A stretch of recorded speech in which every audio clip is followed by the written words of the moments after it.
And Juma sat alone. Juma woke up gasping for air. His chest burned. His lungs felt full. He threw himself out of bed, choking, clutching his throat. His feet splashed against the floor. The floor was wet. Juma stared. Water pooled around him, dark and glistening in the moonlight. But how? The walls of his chamber were dry. No rain had fallen inside. The water had come from him. Juma backed away, breathing heavily. No, no, no. This was not possible. Then, a reflection. He turned toward the polished bronze mirror beside his bed. And there, staring back at him, eyes that were not his own. His own eyes were dark brown. But these were silver blue, like the deep ocean. Like hers. Juma let out a shaky breath. His hands trembled.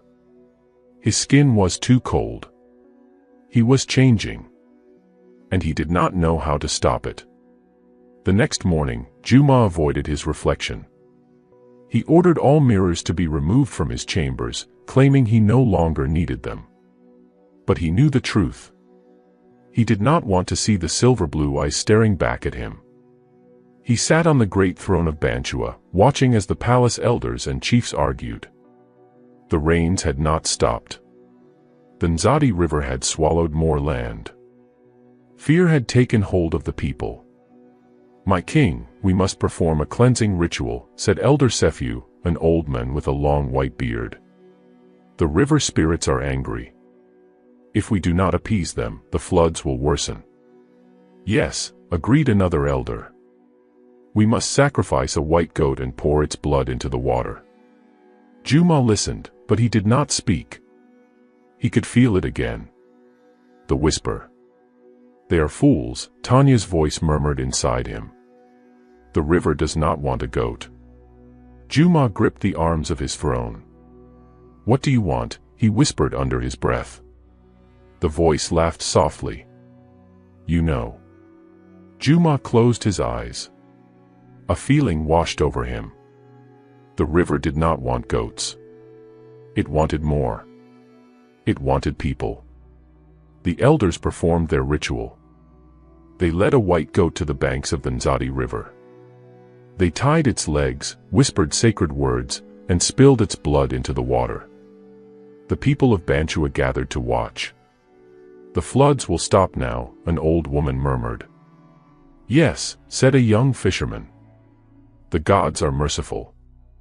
Juma stood at the edge of the river, watching the red stain spread across the water. And then, a ripple. The water stirred, as if something moved beneath the surface.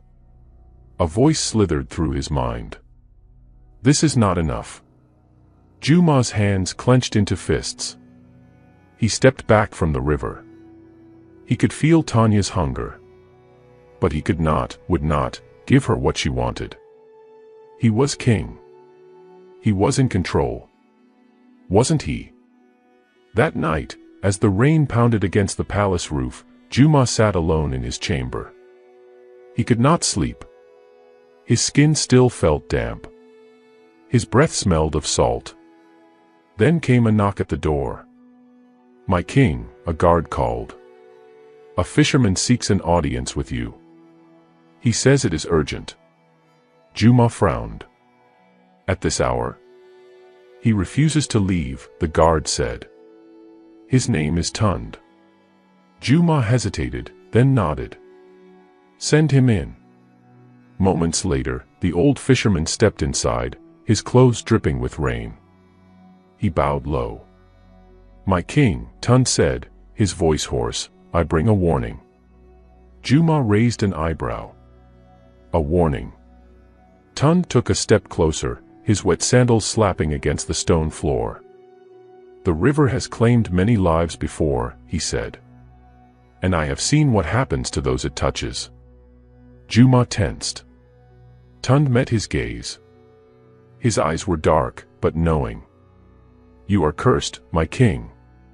Silence. Then, laughter. It came not from Juma, but from inside him. This one is wise, Tanya's voice cooed. But wisdom will not save him. Juma's fingers dug into his palm. Leave, he ordered, his voice sharp. Tun did not move. She will take everything, he said. She will drown this kingdom in sorrow. And when she is done, there will be nothing left of you. Juma's heartbeat quickened. Tun leaned in. The river does not let go, my king.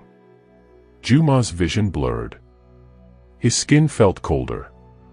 He could hear the sound of waves crashing, but there was no sea for miles. And then Tun turned, stepping back into the night.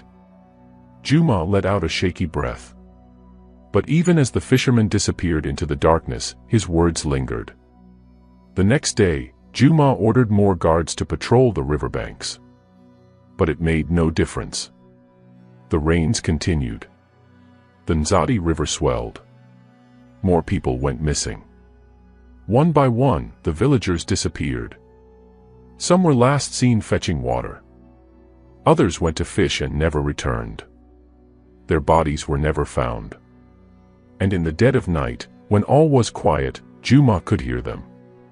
Their voices. Soft. Distant. Calling his name. And when he closed his eyes, he saw them. Floating. Drifting. Trapped beneath the water. Tanya's voice curled inside his mind. They belong to me now. Juma's breath hitched. Stop, he whispered. But she would not stop. And deep inside, he knew she never would. Juma barely slept anymore. Every time he closed his eyes, he saw them. The drowned. They floated beneath the river's surface, their faces pale, their eyes wide with silent screams. He recognized some of them, his brothers, his rivals, his people. And in the center of them all, Tanya. She was smiling. The moment Juma's eyelids grew heavy, cold fingers brushed against his skin. The whisper of waves filled his ears. She was waiting. But Juma refused to give in. He fought against sleep.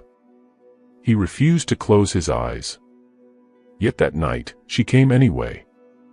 It was past midnight when Juma awoke to the sound of water. A low, rippling sound. The soft crash of waves against stone. But that was impossible. He sat up, breathing hard. His heart pounded. The air smelled of salt. The floor beneath him was wet. And then, a noise. A soft, distant dripping. Juma turned his head. His breath caught in his throat. There, at the far end of his chamber, water was seeping through the walls. Dark, shimmering water. It trickled down in slow, steady streams, pooling onto the floor. Juma's hands clenched into fists. You will not take me. A laugh echoed in his mind. I already have. And then, movement. From the corner of his eye, Juma saw it. A shadow. A shape. Rising from the water. Long, tangled hair. Dark, glistening skin. Silver blue eyes. Tanya. Juma stumbled backward, his breath ragged. She smiled, tilting her head. You fight me, she murmured. But we are one, my king. Juma's chest rose and fell in heavy gasps. He could not move. He could not breathe. Tanya took a step forward. The water beneath her rippled. You belong to the river now. And then, she reached for him. Her fingers, cold as ice, brushed against his skin. And Juma screamed. The next morning, Juma awoke on the floor of his chamber. His clothes were damp. His fingers trembled. But Tanya was gone. He sat up, swallowing hard. His mind was clouded, his breath shaky. He could not go on like this. He needed to break free. And so, when the palace elders came to him that morning, speaking of the upcoming Blood Moon Festival, Juma saw his chance. The blood moon comes in 3 nights, my king, said Elder Sephu. It is a night of power. A night when the gods listen. Juma forced himself to nod. A night when the gods listen. Perhaps that meant they could save him. Perhaps, during the festival, he could rid himself of Tanya. But deep inside, a cold voice whispered, "Foolish king." Tanya was not leaving. On the night of the blood moon, the village of Nsumba was alive with firelight. Drums pounded in the distance. The people of Banchua danced and sang, dressed in red and gold, their faces painted with sacred symbols. But Juma did not celebrate. He stood at the edge of the festival, watching the flames flicker in the darkness. Waiting. And then, she appeared. A woman, cloaked in white, stepping out of the shadows. Her eyes were deep and knowing. "You seek freedom, my king." Juma's breath caught. "Who are you?" The woman tilted her head. "One who knows the river's secrets." Juma took a step closer. "Can you help me?" She watched him for a long moment. Then she spoke. "The river does not let go. But there is a way." Juma's hands clenched. "Tell me." The woman leaned in, her voice low. "You must find the heart of the river." A shiver ran down Juma's spine. "What is that?" The woman's eyes gleamed. "The place where the water's power is strongest. Where the spirits listen." Juma's pulse quickened. This was it. His chance. "Where is it?" he asked. The woman's lips curled into a faint smile. "Deep beneath the river. Beneath the waves you fear." Juma's mouth went dry. He would have to go into the water. And the moment he did, Tanya would be waiting. The words of the woman in white echoed in Juma's mind. "You must find the heart of the river." He stood at the edge of the Nzadi River, its waters black beneath the light of the blood moon. The village of Nsumba still celebrated behind him, dancers moved, drums pounded, voices rose in song. But Juma felt none of it. Only fear. He had avoided the river for weeks, knowing it watched him, called to him. But now, if there was any hope of breaking Tanya's hold, he had to go in. Coward. The whisper slid through his mind like a cold hand on his spine. Juma's fingers curled into fists. He would not run. He took a step forward. Then another. The water lapped at his ankles. The cold sank into his bones instantly. The whispers grew louder. "Come back to me." Juma clenched his jaw and waded deeper. The water rose to his knees. Then his waist. Then darkness. A sudden force yanked him downward. The river pulled him under. Juma's world became water. It swallowed him, filling his ears, his nose, his mouth. The river was alive. It did not let him sink. It carried him. And then, light. A glow shimmered beneath him, deep in the blackness. It pulsed like a heartbeat. The heart of the river. Juma kicked, forcing himself toward it. His lungs burned. His muscles ached. But he reached. Something grabbed his wrist. Juma's heart stopped. He turned. Tanya. Her silver blue eyes gleamed, her hair floating like seaweed around her face. "You cannot leave me." Juma struggled, but her grip was iron. She pulled him deeper. "You are mine." Chapter 19, The Deal. Juma's lungs screamed for air. His vision darkened. But then, he remembered the woman's words. The river does not let go. But there is a way. Juma stopped fighting. He let himself sink. Tanya's grip loosened in surprise. Juma seized his chance. He grabbed her instead. Tanya's eyes widened. "What are you doing?" she whispered. Juma's lips parted, his last breath escaping in a stream of bubbles. "Take me to the heart," he mouthed. Tanya stilled. For a moment, there was only silence between them. Then, slowly, she smiled. The glow of the heart of the river surrounded them. Tanya pulled Juma forward, leading him deeper, deeper. The pressure built around him, but she held him steady. And then, they arrived. The heart was a massive, swirling vortex of light and shadow, pulsing with ancient power. The water trembled around it. Tanya turned to Juma. "This is where the river was born." Juma's hands trembled. He could feel it. The river's soul. Its hunger.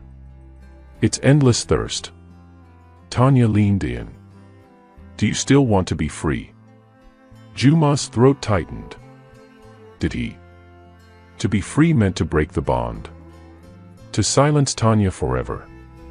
But a part of him was no longer sure. Juma floated before the heart of the river, his chest tight, his body trembling. It was alive. It pulsed with raw, ancient power, sending ripples through the water. Everything came from this place. The river. The floods. Tanya. And now, him. Tanya's fingers traced his arm. "You are part of this now." Juma clenched his jaw. "No." Her silver blue eyes gleamed. "Then why are you here?" Juma's hands curled into fists. He had come here to break free. To rid himself of her. Hadn't he? The river had taken his brothers. It had stolen the lives of his people. And Tanya, she was the one whispering in his mind, controlling him, twisting his fate. But now, standing before the heart, he realized the truth. She was not the only one who wanted him. The river itself had chosen him. Tanya tilted her head. "You have two choices, Juma." The heart of the river pulsed behind her, growing brighter, waiting. "You can break the bond," she said. "Return to your world as a man, no longer king, no longer blessed. No longer mine." Juma swallowed. "Or," he asked. Tanya's lips curled into a slow smile. "Or you can become what you were meant to be." The river trembled. Power surged through the water. Juma's breath caught in his throat. The weight of his decision pressed down on him. He had spent his life fighting for the throne. He had defeated his brothers. He had consumed the golden maiden fish, and it had led him here. To this moment. Juma stared at Tanya. Her eyes held no malice now. Only expectation. The heart of the river pulsed again. Waiting. Calling. He had to choose. Juma exhaled. "How do I break the bond?" Tanya's smile faded. For a moment, the water around them grew still. Then, softly, she said, "You must give me back what you took." Juma's pulse pounded in his ears. He knew what she meant. Her heart. Her soul. Her life. Tanya stepped closer. "If you do this, the river will release you. You will return to the surface. You will be free." Juma's hands trembled. He could end this. No more whispers in his head. No more visions of the drowned. No more salt in his lungs. But as he looked into Tanya's eyes, something inside him hesitated. Would he be free or empty? "Do it," Tanya whispered. "End this." Juma's fingers tightened. He raised his hand toward the heart. The power swirled around him, humming, pulsing, pulling. He could feel the bond unraveling. Tanya's presence loosening inside him. Juma took a deep breath. And then he stopped. His entire body stiffened.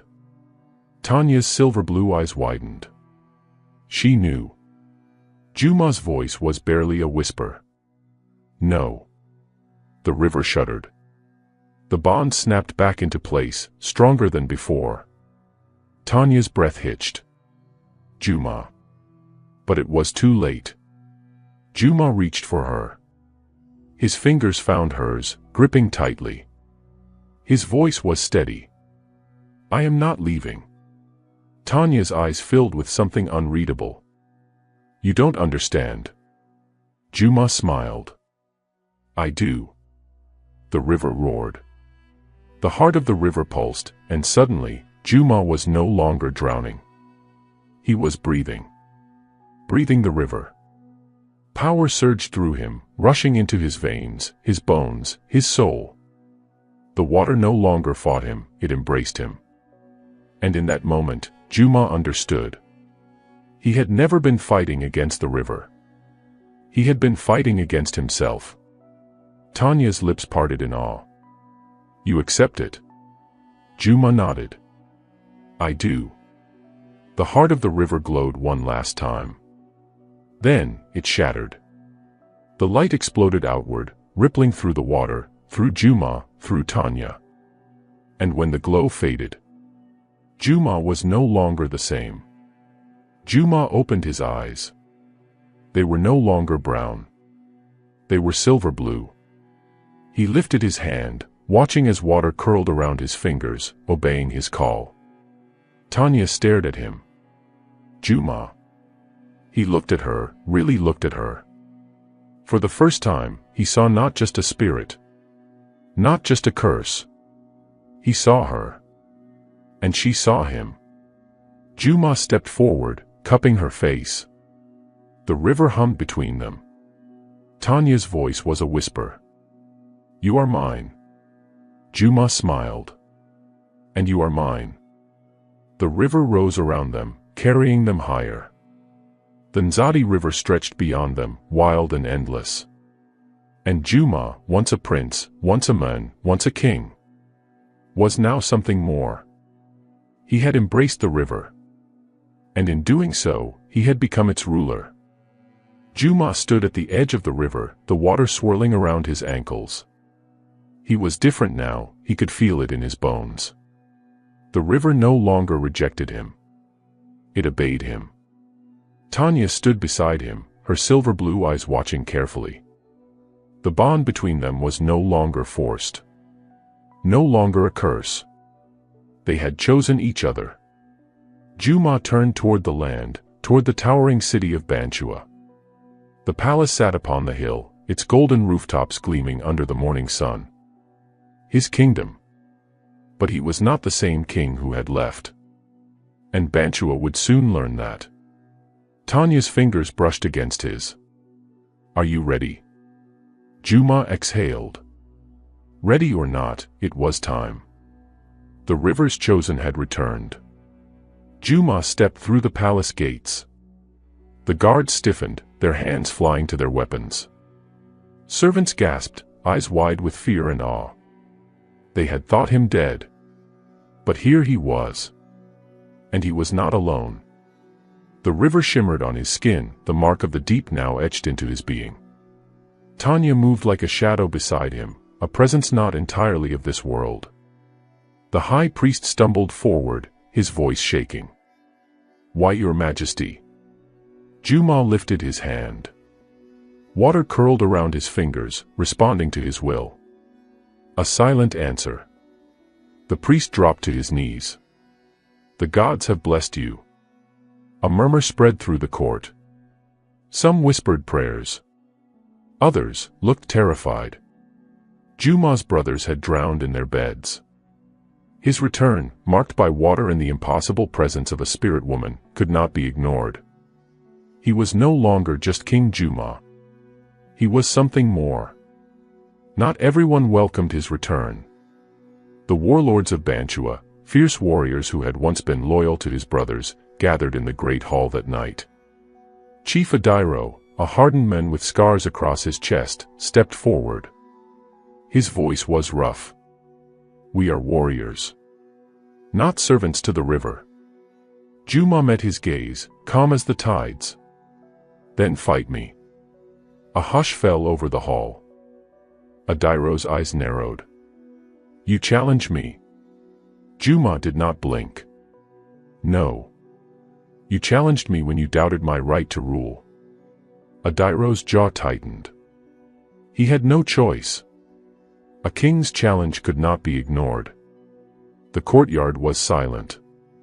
The warriors of Bantua stood in a circle, torches casting flickering shadows. The night air was thick with tension. Adairo stood with his blade ready, his muscles tense. He had fought 100 battles, slain kings before. Juma stood with nothing but the river. The drums pounded. The duel began. Adairo charged, blade flashing. Juma lifted his hand. Water erupted from the ground, twisting like a living thing. It caught Adairo's blade, freezing it in place. Gasps rang through the courtyard. Juma stepped forward. The water obeyed him. It wrapped around Adairo's wrists, his legs, pulling him down. He struggled, but the river was stronger. Adairo gasped for breath. This is not battle. This is sorcery. Juma knelt beside him. His voice was soft. This is power. The river tightened. Adairo's breath hitched. He was drowning on dry land. And then, as quickly as it had come, the water receded. Adairo collapsed, coughing. But he was alive. Juma turned to the watching warlords. Do any of you still question my rule? No one spoke. Juma smiled. The throne was his. Completely. That night, as Juma sat upon the golden throne of Bantua, the river spoke. It was not a voice, but a feeling. A presence. The river was alive, and it whispered of things unseen. It told him of enemies still lurking in the shadows. It warned him of a greater power beyond the waters. It spoke of a debt that had not yet been paid. Juma clenched his jaw. He had won the throne. But the river was not finished with him yet. Juma stood on the royal balcony, gazing over the kingdom of Bantua.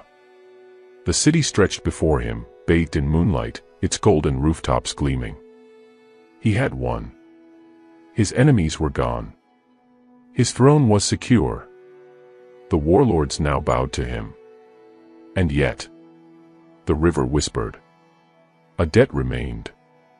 Tanya appeared beside him, her silver blue eyes unreadable. You feel it, don't you? Juma didn't answer. He didn't need to. The power he had taken, it was not given freely. Something was coming. And it was coming for him. It started as a rumor. Fishermen whispered of figures rising from the river at night. Shadows lurking beneath the waves.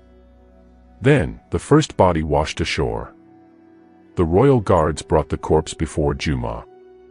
The man's skin was pale, his lips blue, his chest still dripping with river water, though he had drowned miles away from any shore.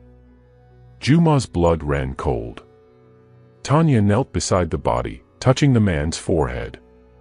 Her breath caught. Juma frowned. What is it? She lifted her gaze.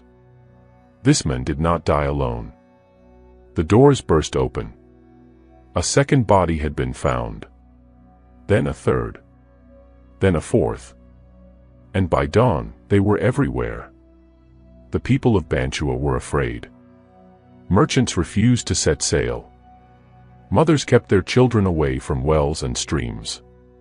The river was no longer their friend. Juma stood before the great council, his warlords watching him carefully. Chief Adairo, still bearing the bruises from their duel, spoke first. This is the river's curse. Juma's jaw tightened. There is no curse. The warlord's eyes darkened. Then why does the river kill? Juma had no answer. Tanya stepped forward. Because it is hungry. Silence fell. Tanya's voice was soft but firm. The river has taken Juma as its king. But all kings must offer tribute. The council exchanged uneasy glances. Juma's heart pounded. Tribute. Tanya met his gaze. The river demands a life in return for the power you now wield. Juma's hands curled into fists. He had given enough. I refuse. Tanya's expression remained calm. Then the river will take what it is owed. And as if to prove her words true, a scream rang out in the distance. Juma and his warriors ran to the lower village. They arrived just in time to see the waters rise unnaturally high. A woman screamed, pointing to the riverbank. "It's them." Juma turned and froze. Figures stood at the edge of the river, their bodies slick with water, their eyes hollow and dark. The drowned ones. Juma's stomach twisted. They were the same men who had died. But they were standing, waiting for him. Tanya stepped beside him, her voice barely a whisper. "They are here to claim the debt." The drowned ones moved. And the river rose. The water crashed over the village, moving unnaturally fast. It snaked between houses, wrapping around people's legs, pulling them in. Juma reacted without thinking. He lifted his hand, calling to the river, commanding it to stop. For a moment, the water hesitated. But then, it fought back. Juma gritted his teeth, his fingers trembling. The river was not listening. It wanted blood. Tanya grabbed his arm.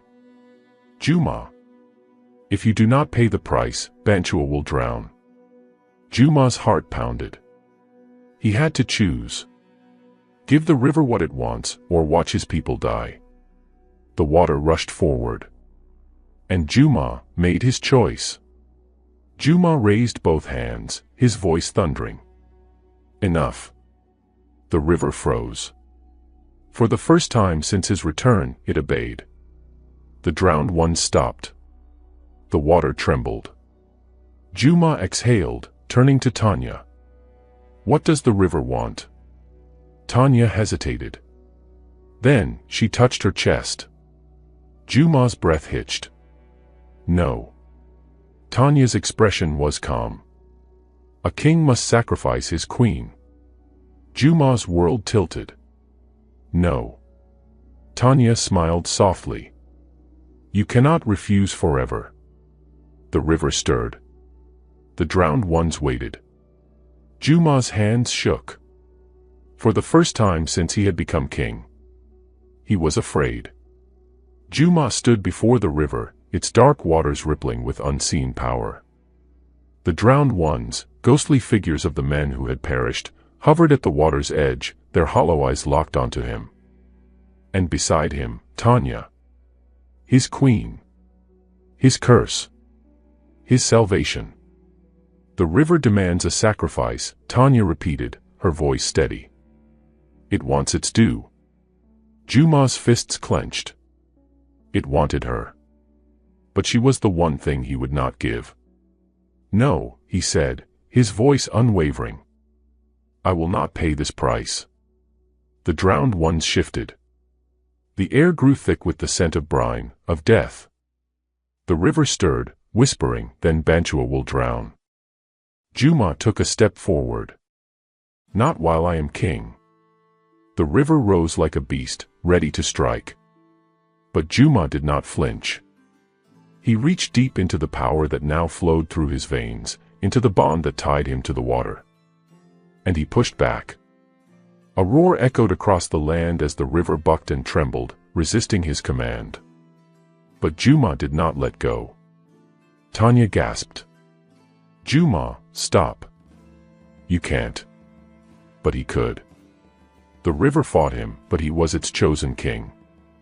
The drowned ones howled as the current reversed, sucking them back into the depths. The water shuddered, swirling in a violent dance before receding. And just like that, the river obeyed. For now, the village was silent. The people of Banchua had watched in horror as Juma defied the river. And they were afraid. That night, as he sat upon his golden throne, his advisors whispered among themselves. "The river will not forget this," said Chief Adairo, his voice laced with unease. You have angered something greater than men. Juma met his gaze. I have saved our people. Adairo shook his head. For how long?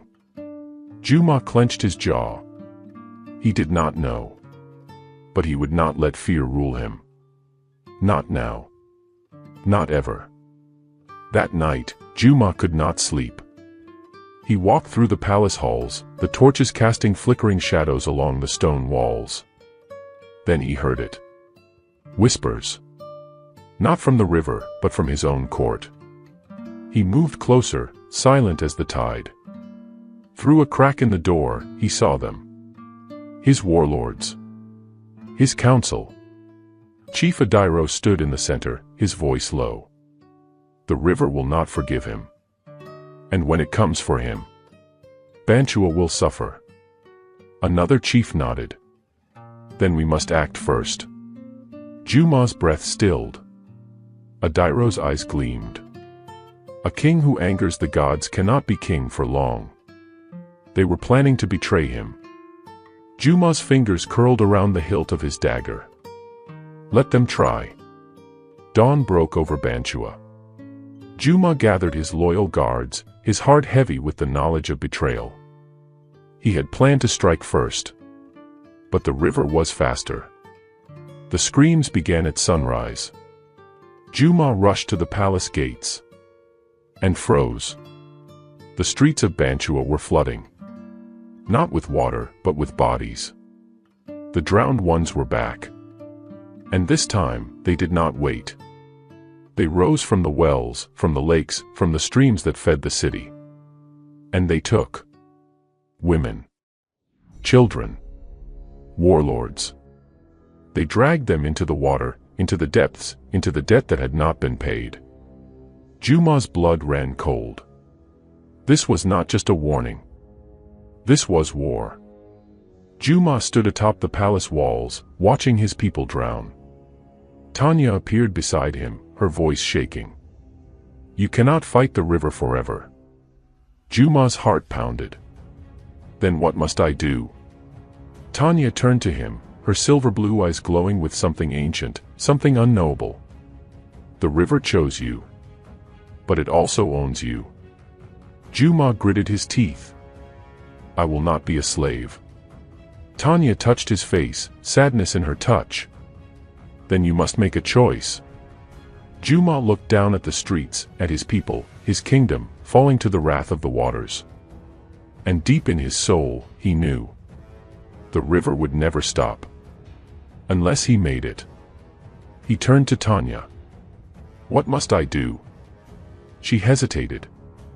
Then, she spoke the words that would seal his fate. You must go to the heart of the river, and claim the power that even the gods fear. Juma took a slow breath. The war for Bantua had only just begun. Juma stood at the edge of the palace walls, staring down at the chaos below. His people screamed as the drowned ones dragged them into the water. The river surged through the streets like a living beast, swallowing homes and lives alike. Tanya's words echoed in his mind. You must go to the heart of the river, and claim the power that even the gods fear. Juma clenched his fists. He had no choice. If he stayed, Bantua would be destroyed. If he left, he might never return. Tanya stepped beside him, her silver blue eyes watching him carefully. Juma, are you sure? His jaw tightened. If the river wants a king, then let it face one. Tanya took a deep breath. Then we must leave before sunrise. Juma turned away from the carnage below and barked orders to his guards. Prepare my boat. We sail at dawn. The war for Bantua had begun. The river was angry. The air smelled of salt and death as Juma and Tanya made their way to the docks. A handful of loyal guards followed, their spears clutched tightly. The people whispered as they passed. Some called Juma a savior. Others, a curse. As they reached the riverbank, a shadow moved in the darkness. Chief Adairo. He stood with a group of warriors, their swords drawn. His eyes gleamed with something close to madness. "You cannot leave, Juma," Adairo said, stepping forward. "The people need a leader. Not a coward running to beg the river for mercy." Juma narrowed his eyes. "I am not running." Adairo chuckled darkly. "No. You are walking into the jaws of death. And I will not let you return to curse this kingdom further." Juma's fingers curled around the hilt of his blade. "Then you have chosen your fate." Adairo smirked. "No, Juma. You have." And with a sharp whistle, his warriors attacked. Steel clashed against steel. Juma moved like a storm, his blade slicing through the night. His guards fought beside him, but they were outnumbered. Tanya raised her hands, and the river answered.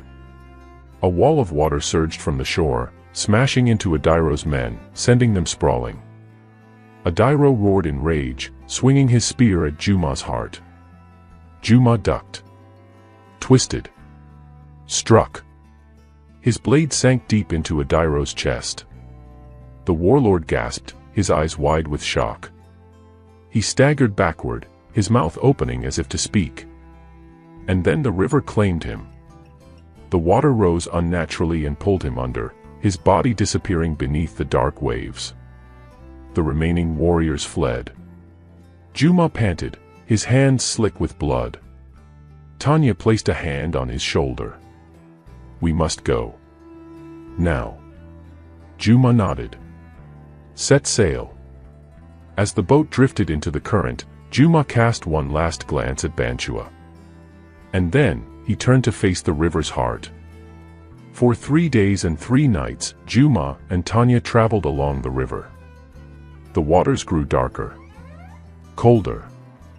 Unnatural. The river no longer whispered. It watched. On the 4th night, Tanya pointed to the horizon. "We are close." Juma followed her gaze. And saw it. A great stone archway, half sunken in the river, covered in strange carvings. The river swirled around it, unnaturally still. Tanya's voice was barely a whisper. "The gate to the river's heart." Juma gritted his teeth. "Then let's finish this." And with that, they sailed into the unknown. The moment they crossed the archway, the air changed. The stars vanished. The sky turned an eerie shade of green. The water beneath them was no longer water. It was alive. A deep voice rumbled through the air. "You have come at last, King of Banchua." Juma's blood turned to ice. A shape rose from the depths. A figure made of flowing water and shadow, its eyes glowing like twin moons. The river god. It towered over them, its presence suffocating. "You seek to claim the power of the river," it said.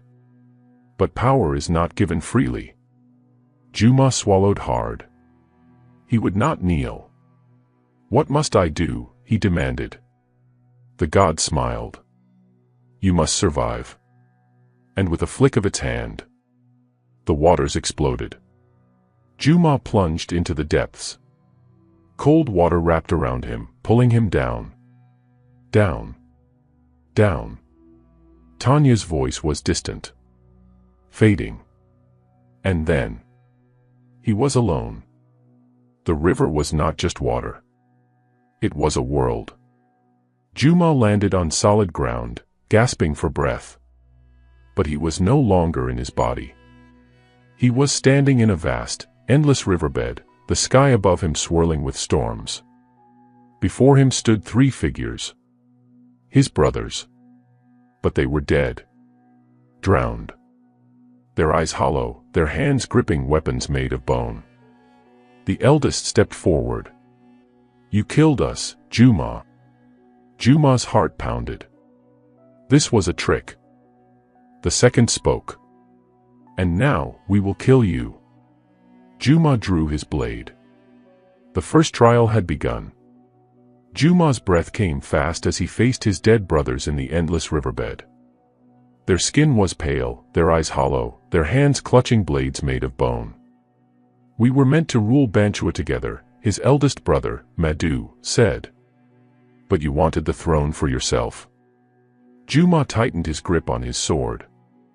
I did what I had to do. His second brother, Bako, bared his teeth. And we will do what we must. Without warning, the dead attacked. Madhu lunged, his bone sword swinging toward Juma's throat. Juma barely dodged. The blade scraped his shoulder, cold as death itself. Bako struck next, his movements inhumanly fast. Juma blocked his blow, but the force sent him stumbling back. His heart pounded. This was not a normal fight. These were spirits. Shadows of vengeance. And they would not stop until he was dead. Juma fought desperately. His sword clashed against bone. The echoes rang through the endless riverbed. But his brothers did not slow. They did not tire. They did not bleed. Juma could not win this fight with strength alone. Madhu's voice echoed through the stormy sky. You think the river will let you rule? Bako's laughter was hollow. The river takes what it is owed. Juma gritted his teeth. They were right.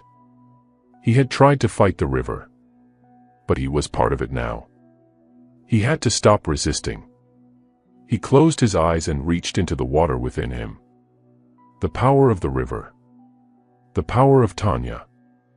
A new weapon formed in his hands, a blade of pure, flowing water. When he opened his eyes, he saw the fear in his brothers' faces. Juma smiled. Now, the real battle could begin. Juma moved like the river, fast, fluid, unstoppable. His blade of water sliced through bone like air. Madhu fell first. His form dissolved into mist, his hollow eyes filled with shock. Bako screamed in rage, swinging wildly. Juma sidestepped. One swift strike. And Bako was gone. The storm above vanished. The riverbed shook. And a deep voice rumbled from the sky. You have passed the first trial. Juma fell to his knees, gasping. His body ached. But he was still alive. And the trial was far from over.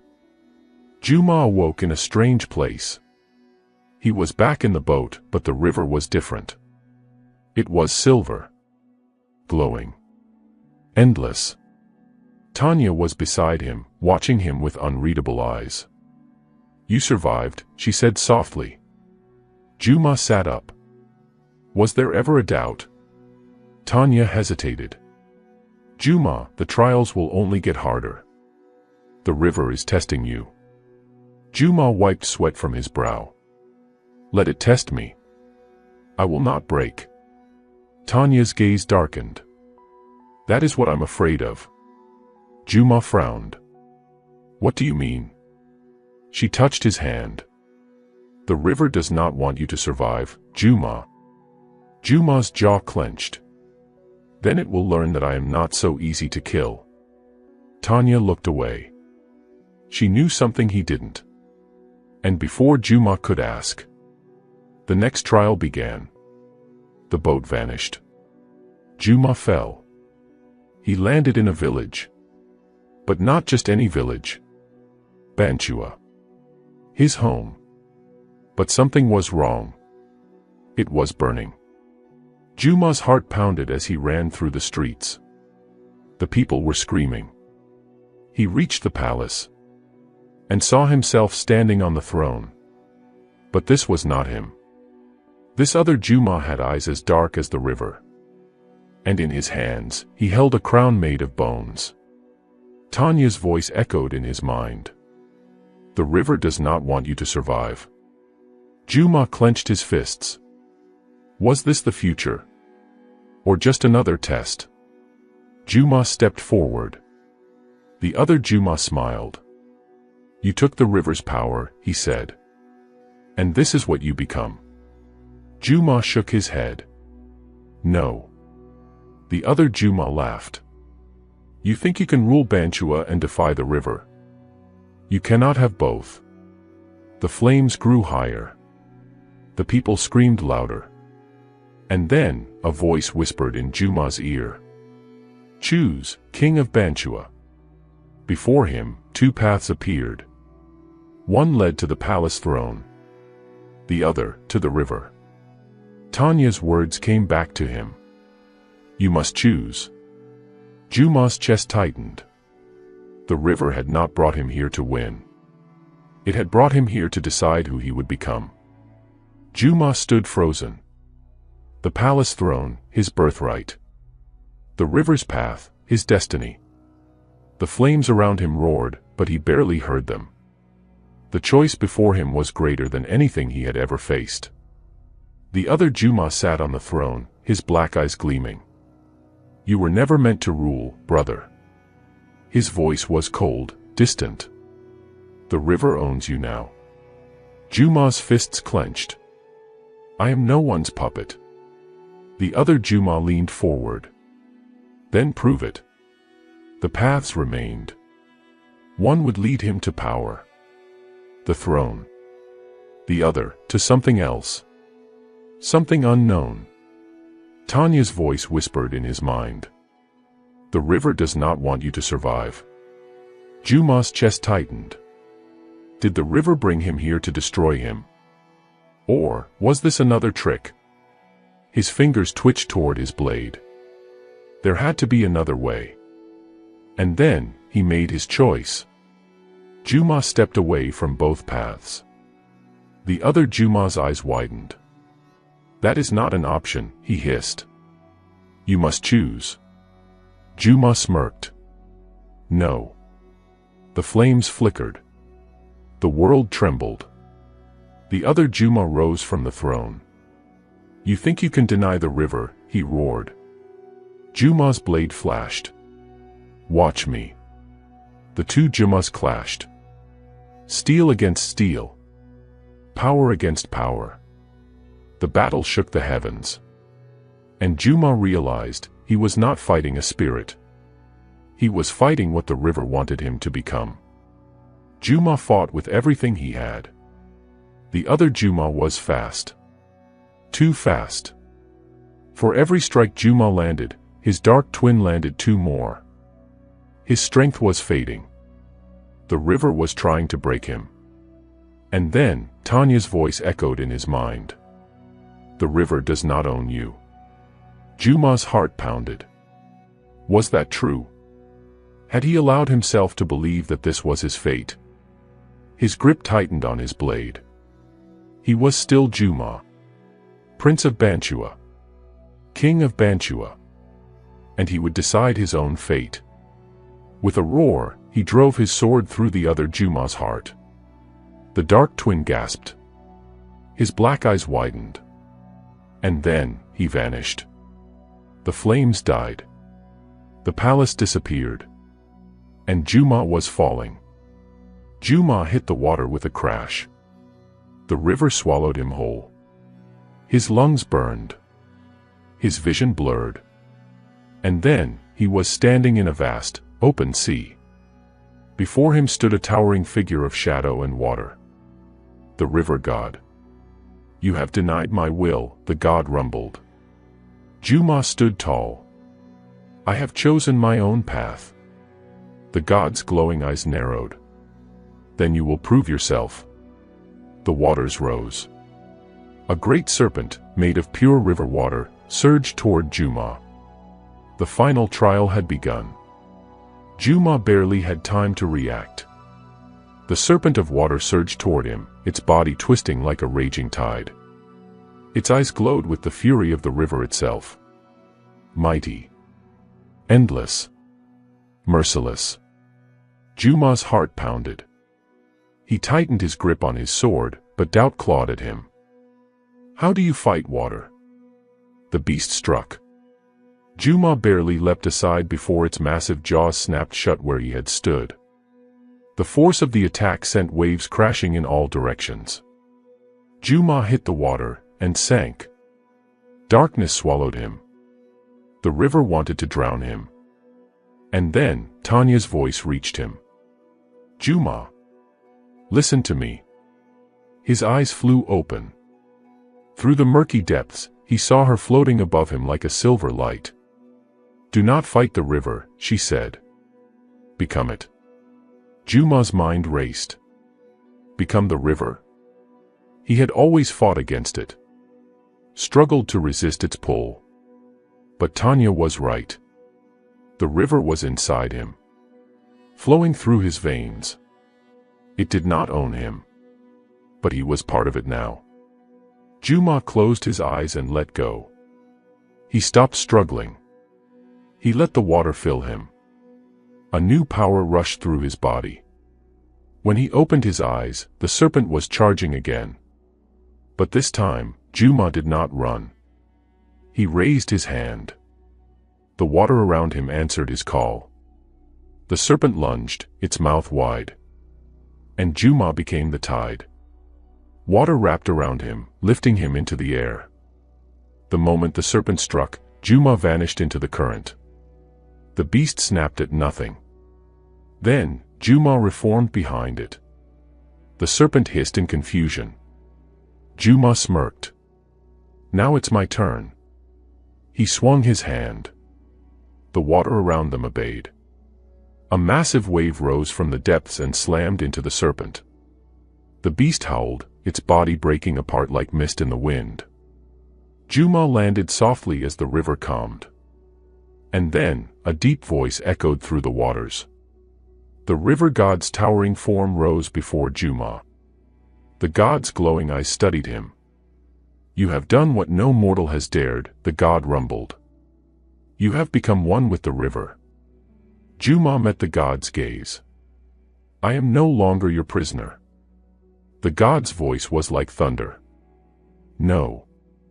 You are my chosen." Juma's breath caught. What? The river shimmered around him. The throne of Bantua was never meant for an ordinary king, the river god said. "You have proven your worth. And now, you shall rule with the power of the river itself." A crown of silver water formed above Juma's head. Tanya floated beside him, her eyes soft. "This is what I tried to tell you." Juma's chest tightened. "Tanya, does this mean?" She placed a hand on his heart. "You are the king now, Juma. But you are also mine." Juma swallowed hard. The weight of his new destiny crashed over him. He had won the throne. But he was no longer just a man. He was the River King. Juma stood frozen as the crown of silver water hovered above his head. The river god's voice rumbled through the currents. "Take your throne, Juma." The waters around him shimmered with power. Juma looked at Tanya, his heart pounding. "What does this mean for me?" Tanya's gaze was unreadable. "You are no longer just a king of men. You are a king of the river." Juma clenched his fists. The power of the river was inside him now. He had fought to claim the throne of Bantua, but this was something far greater. "Do I still have a choice?" he whispered. Tanya reached out, brushing her fingers against his cheek. "There is always a choice, Juma. But no king rules without sacrifice." The river god raised a hand, and the crown of water lowered onto Juma's head. The moment it touched him, a flood of memories and power surged through his mind. Juma gasped. His vision blurred. He was no longer in the river. Instead, he stood in an ancient palace, one made entirely of flowing water. Figures moved around him, their bodies shimmering like the tides. They were kings and queens, rulers of Bantua from centuries past. One of them, a tall, regal man with eyes like the ocean, stepped forward. "You are the first in many generations to wield the river's power," the man said. "But with it comes a burden." Juma frowned. "Who are you?" The man studied him. "I was once like you. A prince who sought the throne. A man who thought he could control the river." Juma's pulse quickened. "And what happened?" The man's expression darkened. "I became its servant." The palace shuddered. Juma's chest tightened. Was this his fate? The vision shifted. Now, Juma saw Banchua, his kingdom. The city was thriving. The rivers flowed freely, the people celebrated. But then, the waters darkened. The river overflowed, swallowing the streets. Juma's own face appeared in the sky. But it was not him. It was a version of himself with hollow, glowing eyes. A king consumed by the river's will. The regal man's voice echoed. The river does not take without giving. But what it gives, it never allows to be taken back. Juma's breath caught. The vision vanished. He was back in the water, the crown still on his head. Tanya gripped his arm. Juma. What did you see? Juma's hands shook. I saw what I could become. Juma turned to the river god. What do you want from me? The god's deep voice rumbled. You sought power. Now you have it. Juma gritted his teeth. I wanted to rule Banchua, not become a slave to the river. The god's laughter sent ripples through the water. You cannot separate them. Banchua was born from the river. Its king must be bound to it. Juma's chest tightened. He had fought for this throne, risked everything. But had he won, or had he only traded one master for another? Tanya stepped forward. There must be another way. The god's gaze turned to her. You were born of the river. You know better than any mortal that fate cannot be undone. Juma met Tanya's eyes. A silent question passed between them. Was there truly no escape from this? The river surged around them. And suddenly, Juma was falling. The water rushed away as he plunged downward. Then, he crashed onto solid ground. Gasping, he pushed himself up, and found himself in the heart of Banchua's palace. The throne room. His people were gathered around, staring at him in shock. Juma's clothes were soaked. The crown of water still shimmered above his head. Whispers rippled through the crowd. The prince has returned. He disappeared into the river days ago. But look at him, he is no longer just a man. Juma slowly stood. The river's power still flowed through him. He could hear the water beneath the palace, feel the pull of the tides even from here. He was back in Banchua. But he was no longer the same. Tanya appeared beside him, stepping forward. The council elders stared at her, then at Juma. An elder with a long, silver beard stepped forward. Prince Juma, no, King Juma. Juma's throat tightened. The elder knelt before him. All hail the River King. The room erupted into cheers and shouts. But beneath the celebration, Juma felt a deep unease. He had claimed his throne. But at what cost? Juma stood before the gathered nobles and warriors of Banchua, the weight of the river's crown pressing down on him like an invisible hand. The throne, carved from black stone and adorned with golden inlays, stood before him. It had once been his greatest desire. Now, as he looked at it, all he felt was uncertainty. Tanya's presence at his side was the only thing that kept him steady. The elder who had knelt before him, Chief Damu, rose to his feet. All hail the River King, he declared once more, his voice strong. The people responded with cheers, but Juma could hear the whispers beneath them. He vanished into the river. He returned with water in his veins. Is he still truly one of us? Juma took a slow breath and stepped forward. People of Banchua, he said, his voice steady. The war for the throne is over. Murmurs rippled through the crowd. The river has chosen, Juma continued. And I will rule in its name, but not as its servant. The nobles exchanged glances. The gods do not dictate the fate of Banchua. We do. Juma's gaze swept over them. And under my rule, no man, woman, or child will be at the mercy of forces they do not understand. The murmurs grew louder. Some nodded in agreement, others remained silent. Chief Damu cleared his throat. "And what of the river, my king?" Juma's grip tightened. The river still pulsed through him, whispering in his mind. It was part of him now. It would never let him go. But he would not let it consume him. "We will respect the river," Juma said. "But it will not rule over us." Tanya's eyes flickered with something unreadable. The people bowed. But Juma could feel it. The river was watching. Later that night, Juma sat alone in his chamber, staring at the bowl of water in front of him. The reflection in the water was not his own. It was the face of the river god. "You speak boldly, King of Banchua," the god's voice echoed. Juma clenched his fists. "I will not be your puppet." The water rippled. "Do you think you can rule without my blessing?" Juma gritted his teeth. "I did not ask for your blessing." The god laughed, the sound like rolling thunder. "Then you will learn, mortal." The water exploded upward, wrapping around Juma's wrist like a shackle. A searing pain shot through his body. Juma gasped as strange symbols burned into his skin, glowing with the light of the river. The god's voice was a whisper in his mind. "You may sit on Banchua's throne, but you will never be free. The river is in your blood, your breath, your soul." The reflection vanished.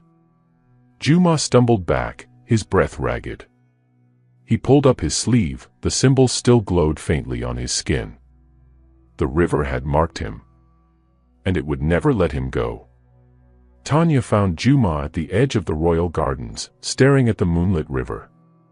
She didn't speak at first. She simply watched him. "You felt it, didn't you?" she finally said. Juma exhaled. "It won't release me."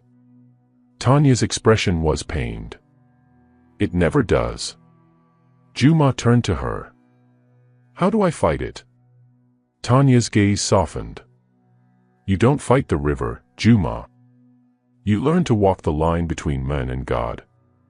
Juma shook his head. "And if I fail?" Tanya stepped closer. "Then the river will claim you." The weight of her words settled over him like a storm. He had won the throne. But the true battle was just beginning. Juma lay awake in his royal chamber, staring at the ceiling. The faint glow of the river's markings still pulsed along his arm, a reminder that his body was no longer entirely his own. His mind was restless. The whispers of the river slithered into his ears, voices flowing like water. "Banchua was born from us. You belong to us. You may rule, but you are never free." Juma clenched his fists. Ever since he had claimed the throne, the river had not stopped calling to him. Tanya had warned him, the river does not let go of those it chooses. But Juma was determined. He would rule Banchua, not the river. And if the gods thought they could control him, they were wrong. The next morning, Juma sat at the head of the Grand Council Hall. The elders and warlords of Banchua had gathered before him. The tension in the room was thick. Chief Damu, his most trusted advisor, stepped forward. "My king, the people are uneasy." Juma leaned forward. "Why?" Damu hesitated. "Because of the river." Juma's jaw tightened. "Explain." The chief took a slow breath. "Since your return, the waters have been different." Juma frowned. "Different how?" "The tides rise and fall without warning. Fishermen speak of shadows in the deep. Some say the river watches them." Juma felt a chill crawl down his spine. The river was reacting to him. "Superstitions," one of the younger warriors scoffed. "The people need only see that our king is strong." Juma considered this. But deep down, he knew the truth. The river was alive. And it was waiting. Determined to understand his connection to the river, Juma rode to the water's edge. Tanya stood beside him, her silver hair catching the light. "You feel it, don't you?" she murmured. Juma's eyes locked onto the rushing current. The river pulsed beneath his feet. It's part of me now, he admitted. Tanya studied him. Then prove it. Juma raised a brow. How? Tanya took a step closer. Call it. Juma hesitated. He had never tried to control the river before. He had fought against it, feared it. But now, it was his. Closing his eyes, Juma reached out with his mind. He felt the water beneath the earth, in the air, in his blood. And then, he pulled. A deep rumble filled the air. The river rose. Water surged upward, spiraling into the sky, twisting and coiling like a living thing. The warriors behind Juma gasped. Even Tanya looked stunned. Juma's eyes widened. He had called the river. And it had answered. Juma released his grip, and the water crashed back into the river.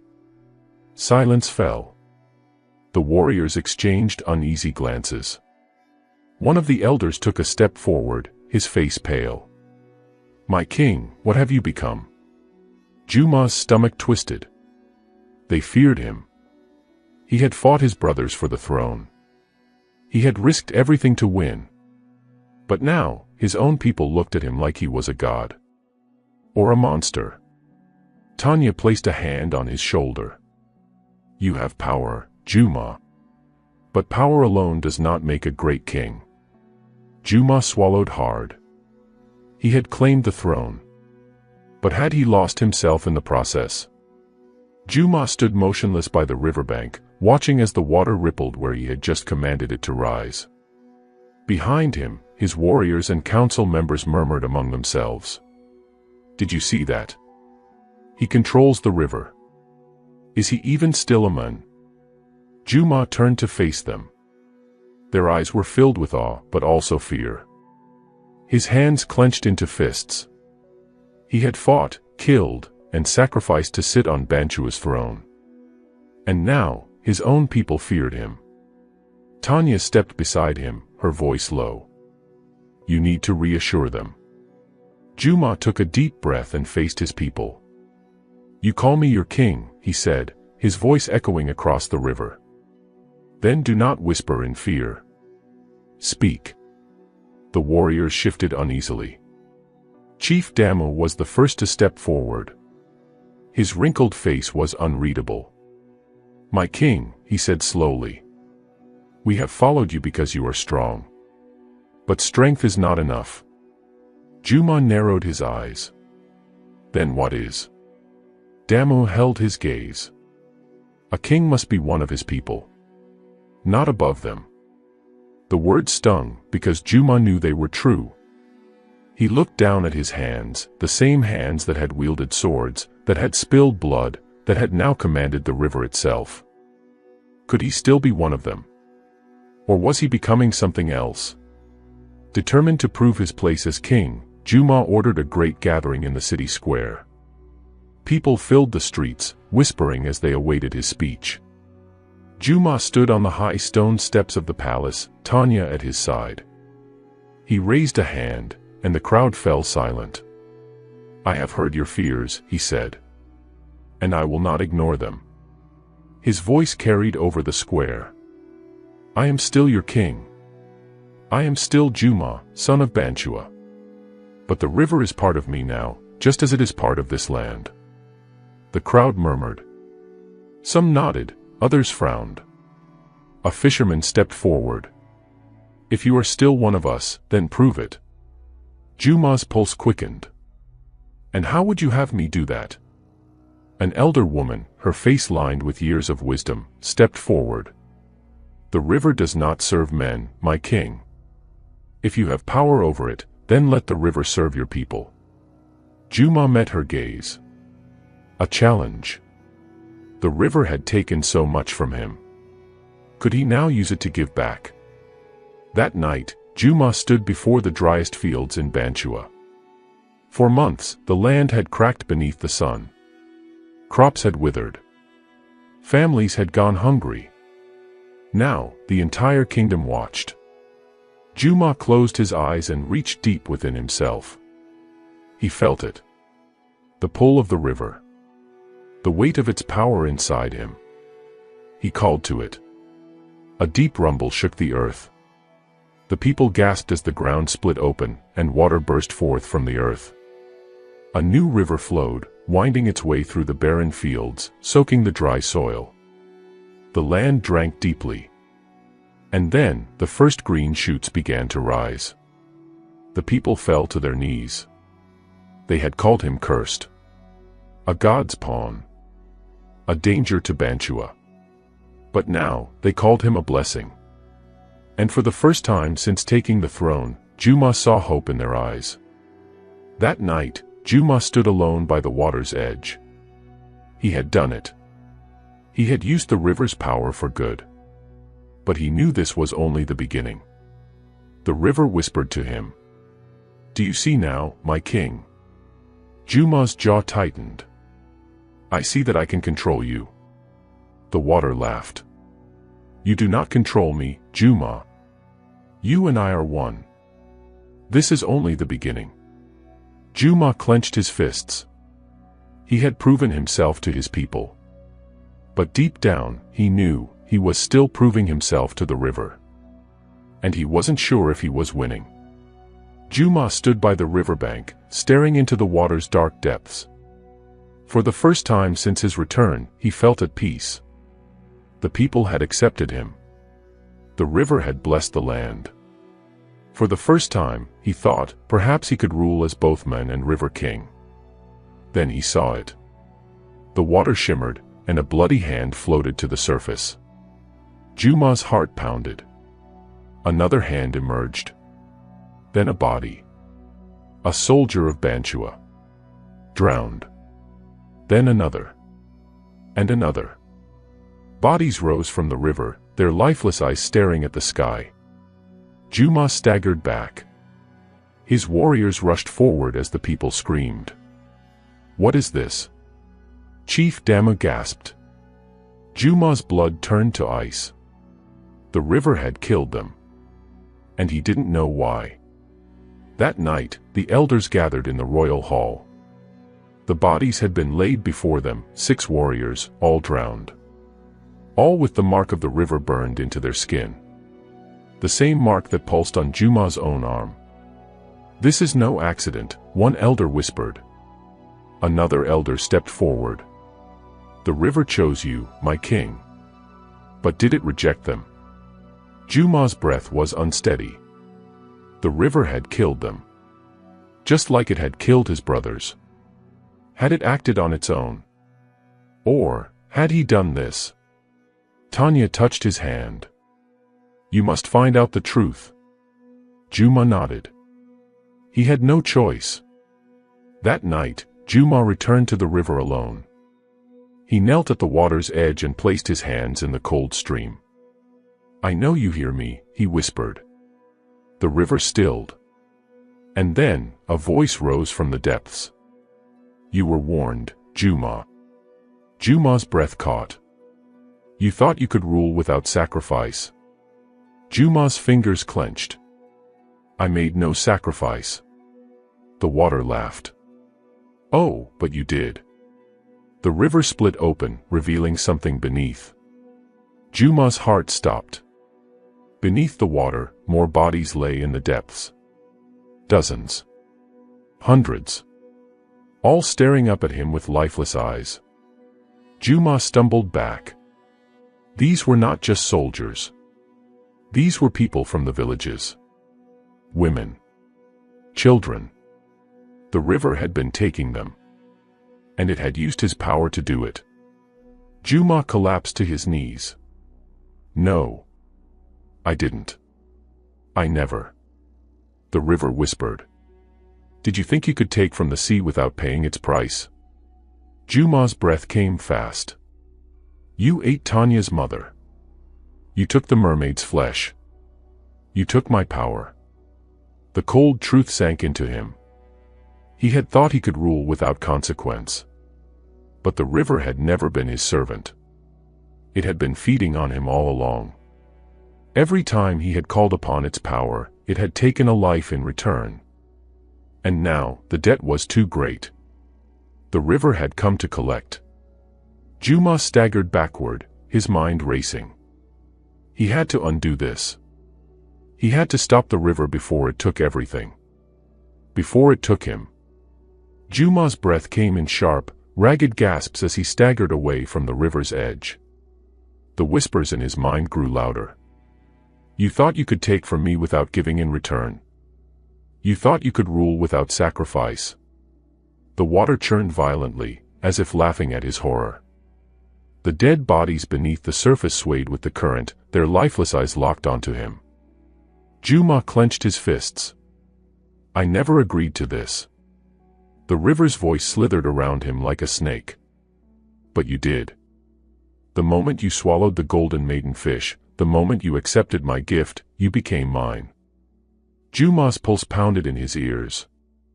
He had thought the river was his to command. But now he saw the truth, it had been controlling him all along. Every time he had used its power, it had taken a life in return. And the more power he used, the hungrier it became. The river was not just part of him. It was feeding on him. And soon, it would take everything. Juma stumbled back to the palace, his mind racing. Tanya was waiting for him in his chamber, her silver hair glinting under the torchlight. The moment she saw his face, her expression darkened. You saw it, didn't you? She whispered.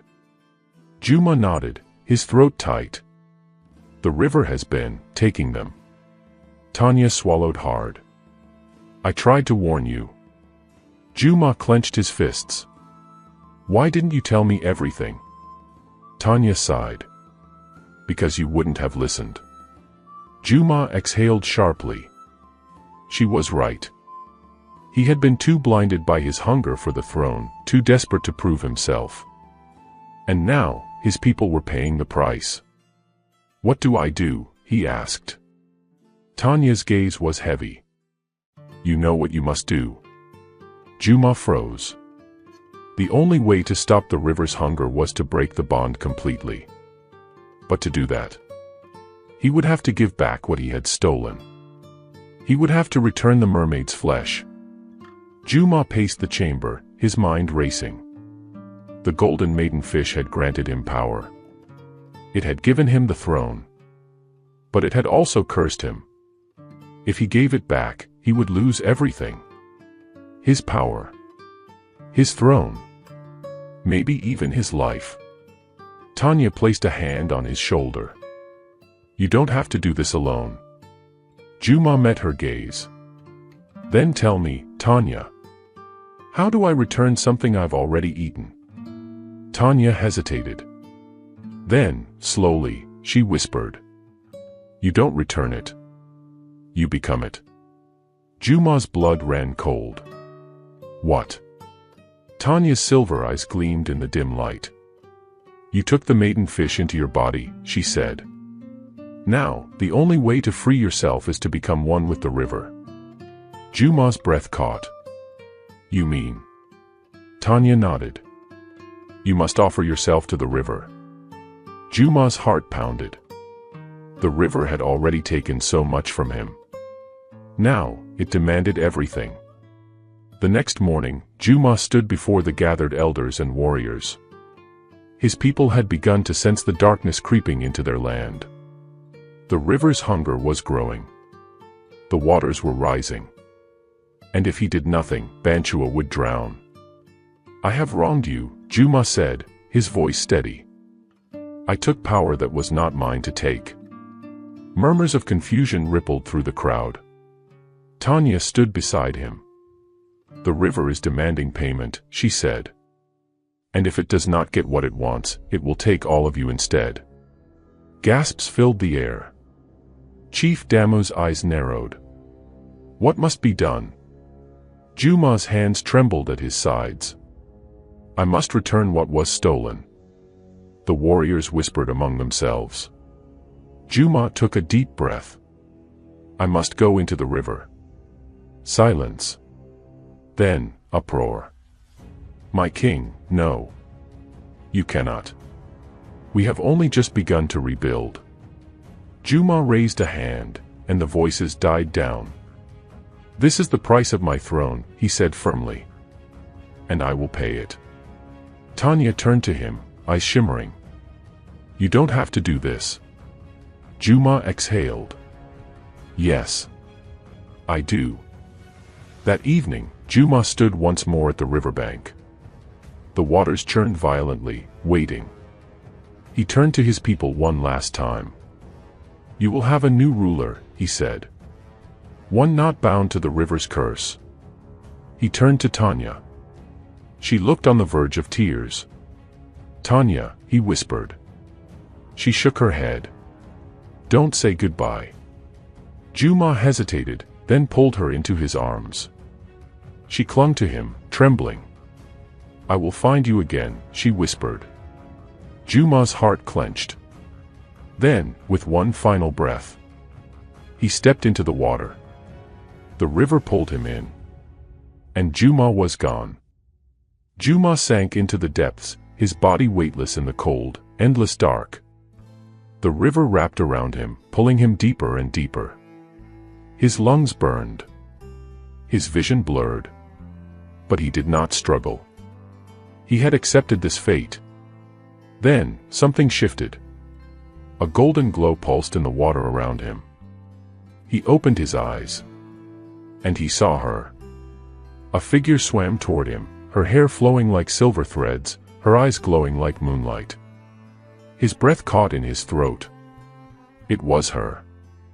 The mermaid he had eaten. The golden maiden. The spirit of the fish that had given him power. She reached for him. You have finally come, she whispered. Juma tried to speak, but the water filled his throat. She placed a hand on his chest. And suddenly, he could breathe. The water no longer choked him. His body no longer felt heavy. He looked down. His skin shimmered. Scales, golden scales, were spreading across his chest, his arms, his legs. His feet were disappearing, merging into a single powerful tail. Juma's eyes widened in horror. He was becoming one of them. You wish to return what was stolen, the mermaid whispered. Now, you will take its place. Juma's heart pounded. No, this wasn't the deal. The river rumbled around him. You thought you could take without consequence. You thought power came freely. The mermaid's grip tightened. You took the flesh of the sea. Now, you will live as one of us, forever. Juma struggled, but the transformation continued.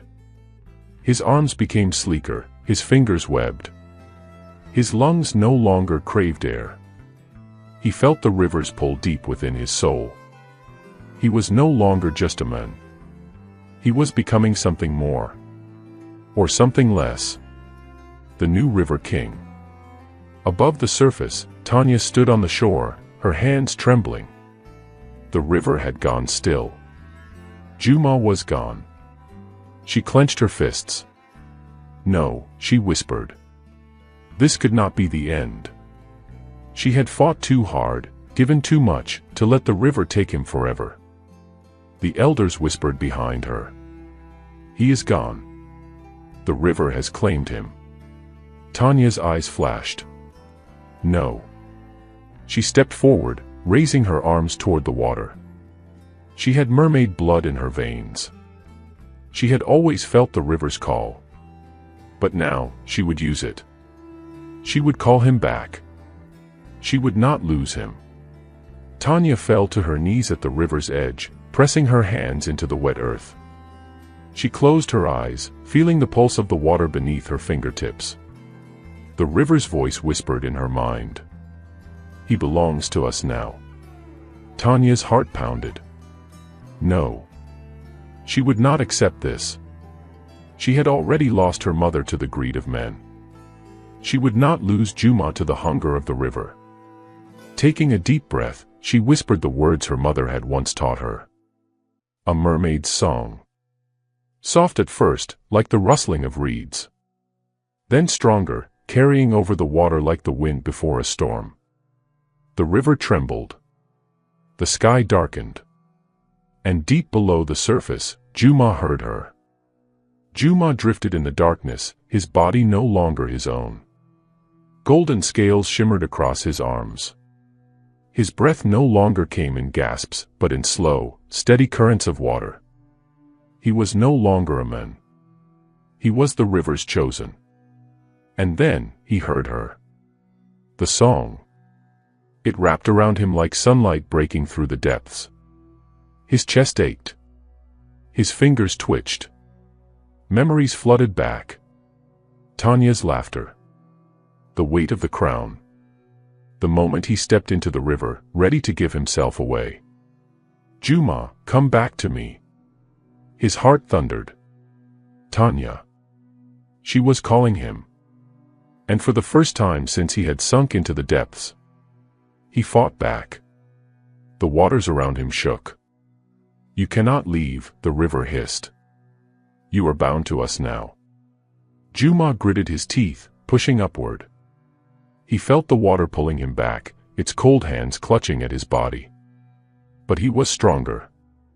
Tanya's song grew louder, wrapping around him like a lifeline. His tail burned, and suddenly, the golden scales began to crack. The river roared in fury. You cannot escape your fate. But Juma was no longer afraid. He had never been meant to serve the river. He was meant to rule it. With a final, desperate push, he surged toward the surface.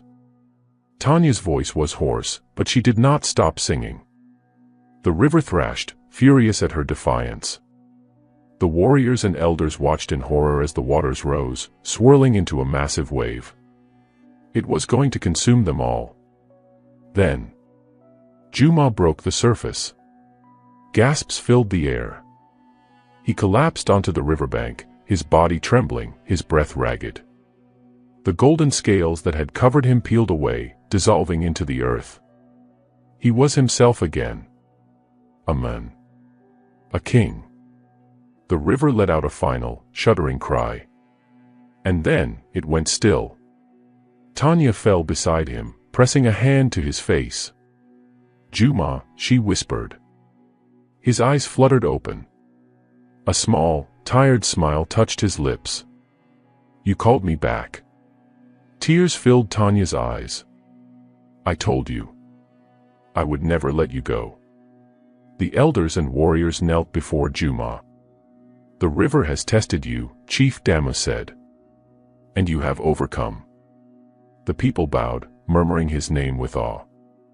For the first time, Juma did not feel like a man who had stolen a throne. He had earned it. Tanya squeezed his hand. You are still bound to the river, she said. But now, you rule it. Juma nodded. He was not just a king of men. He was the River King. And his story had only just begun.